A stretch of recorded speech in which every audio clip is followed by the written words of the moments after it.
Well, U.S. President Donald Trump will soon roll out a new U.S. national security strategy. Reports suggest that he'll label China a competitor in every realm. And some say he might accuse Beijing of economic aggression.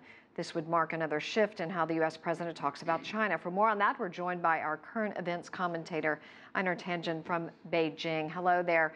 Mr. Trump's America First policy so far in relation to China this year and its consequences. What are your thoughts on this?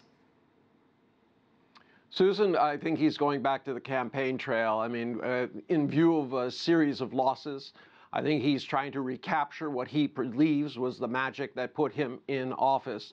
So you see him going back to very familiar themes, trying to rack up what he calls wins in his columns that he can talk about, given the frustration he's had over this last year.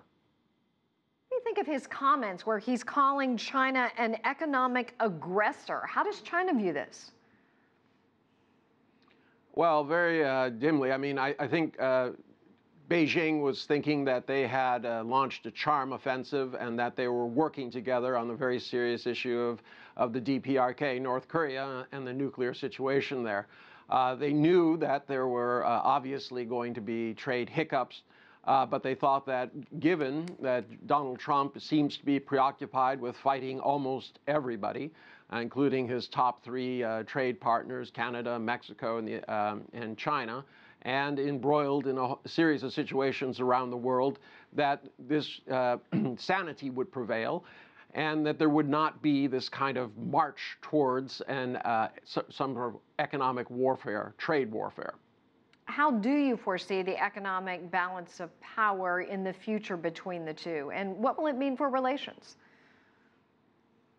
Well, quite frankly, if you'd gone back to 2001, it would have been clearly in favor of the United States. Today, it is not.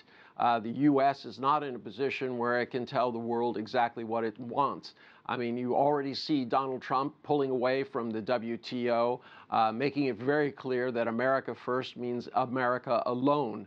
I don't think that this is going to necessarily work. The U.S. has over $2 trillion worth of exports. If those were to go away, it would be a catastrophe for the U.S. Jobs would be lost, everything would be down. So it's not clear how he thinks about this in terms of a real strategy, but this economic aggression combined with this new military strategy, security strategy that he will also be promoting today is a 1-2 punch aimed directly at China. And his insistence on tying China to improving the relations between the U.S. and the DPRK, this has not worked or served him so far.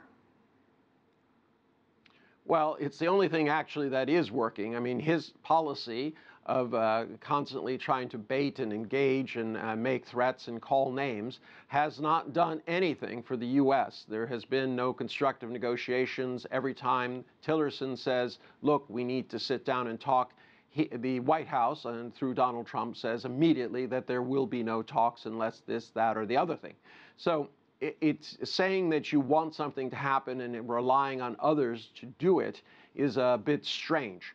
But it's very clear that Lighthizer, Bannon, even though he's gone, his ghost continues, and Navarro is still there. The hawks on both the military, on the security side, and also on the economic side seem to be in the ascendance. As I said, Donald Trump seeks to put some wins, or at least say he's kept promises as he goes forward this year.